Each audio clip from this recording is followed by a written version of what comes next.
Assalamualaikum warahmatullahi wabarakatuh. Apa kabar semuanya? Semoga dalam keadaan sehat selalu dan tetap semangat ya. Di sini saya akan mengulas sedikit tentang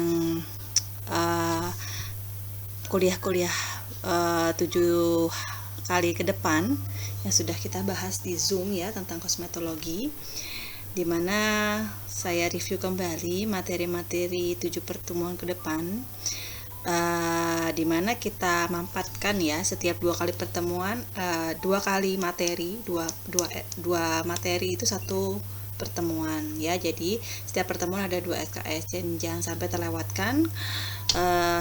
Pastikan Anda hadir di setiap pertemuannya, karena kalau Anda tidak hadir 1 pertemuan berarti Anda bisa kehilangan 2 SKS gitu ya.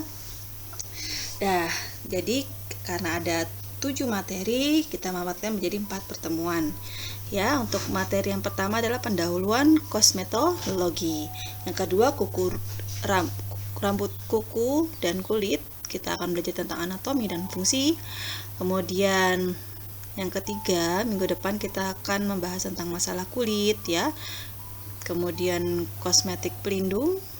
Kemudian pada minggu ketiga, skin whitening dan kosmetika tradisional.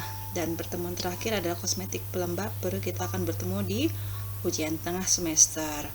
Bagaimana dengan setelah semester, nanti akan diisi oleh Bu Ismiati ya, dimana nanti alur kegiatan perkuliahan nanti ada beberapa pertemuan kita lakukan via Zoom ya, via Zoom. Mungkin ada yang kangen gitu dengan saya, kita lakukan dengan via Zoom. Juga ada materi-materi yang kita bagikan melalui video ya. Kemudian nanti ada penugasan-penugasan yang perlu Anda lakukan. Ini bertujuan agar Anda lebih memahami tentang perkuliahan kosmetologi ini. Maka dari itu saya harapkan Anda semua aktif ya dalam membuka materi-materi ya, baik itu materi penugasan atau video conference yang ada di Adlink, karena di sana terekam semuanya.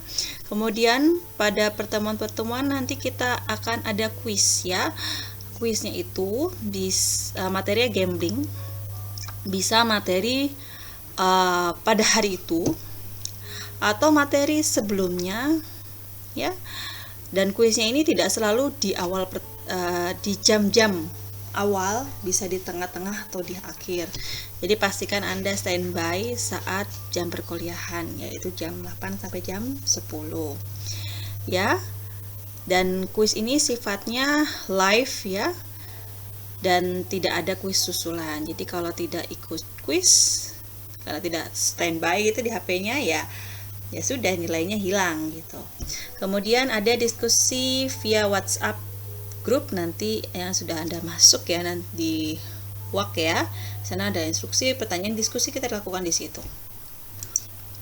Di ini penilaian sama seperti yang lain, di mana UTS dan UAS sama, bobotnya 35%, 35%, ada tugas 20% ya. Maksimalkan pastikan Anda mengerjakan tugas ya.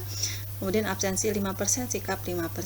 Ini indeks ABC-nya mengikuti akademik.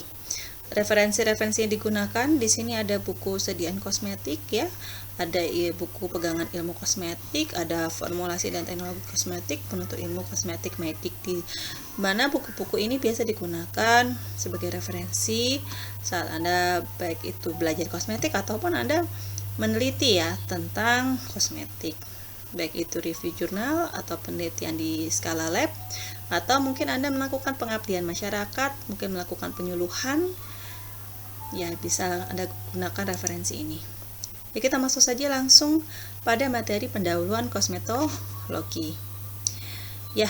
Di sini kita akan bahas tentang definisi, regulasi, dan perizinan, dimana dahulu kala tujuan penggunaan kosmetik yaitu agar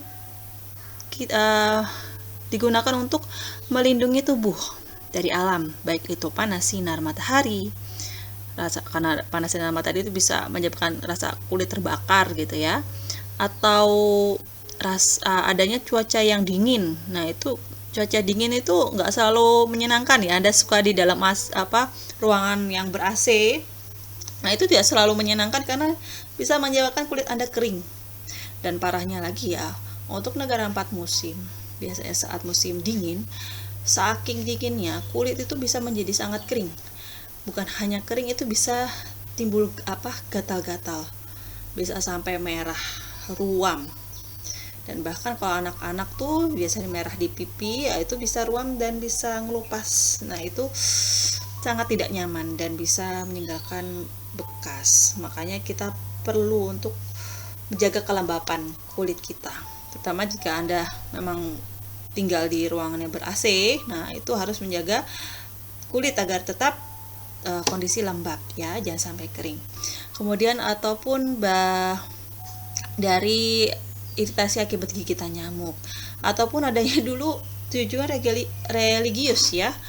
Dahulu kala bau dari kayu tertentu, misalkan cendana, itu biasa digunakan untuk mengusir makhluk halus. Namun sekarang itu sudah mulai bergeser ya, lebih ke arah personal hygiene, dimana kosmetik ini digunakan untuk meningkatkan daya tarik ya, bisa menggunakan make up ya, sudah mulai berkembang kosmetik dekoratif ya, sudah macam sekali, teknologi sudah berkembang saat ini. Terus kemudian untuk meningkatkan kepercayaan diri dan ketenangan hati ya, dengan make up. Mungkin ada yang nggak pede kalau nggak lipstikan, mungkin ada yang nggak pede kalau nggak bedakan, apalagi nggak sampai pakai eyeshadow sampai blush on, kalau nggak pakai itu nggak pede, mungkin ada yang seperti itu. Kemudian ada juga yang bertujuan untuk melindungi kulit. Saya memang menggunakan kosmetik bukan untuk make up, tapi hanya untuk melindungi kulit dari apa? Karena mungkin sering terpapar sinar matahari ya. Kemudian kita pakai sunblock, nah seperti itu, atau sunscreen ya. Kemudian mungkin bekerja di area-area yang banyak polutannya ya. Kemudian adanya faktor lingkungan yang lain, sehingga atau lagi mungkin untuk mencegah penuaan dini ya. Ya secara umum kosmetik ini membantu manusia untuk menikmati hidup yang lebih bermanfaat. Bagaimana sebenarnya apa sih pengertian kosmetika? Kosmetika ini berasal dari bahasa Yunani, yaitu kosmetikos, artinya keterampilan menghias atau mengatur.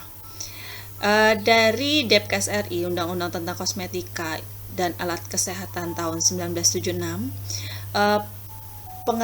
membahas tentang pengertian kosmetika.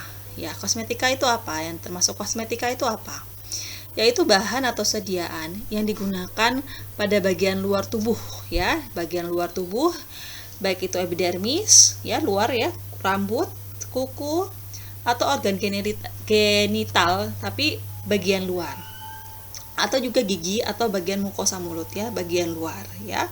Yang berguna untuk apa? Untuk membersihkan ya. Kosmetika itu berguna untuk membersihkan, mewangikan, mengubah penampilan, dan atau memperbaiki bau badan, atau juga melindungi atau memelihara tubuh pada kondisi baik ya.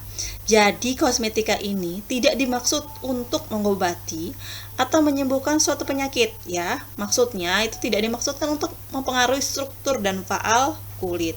Jadi kalau ada yang mengklaim suatu kosmetika ini bisa menyembuhkan penyakit tertentu, nah itu berarti bukan termasuk kosmetika, melainkan itu termasuk obat gitu ya.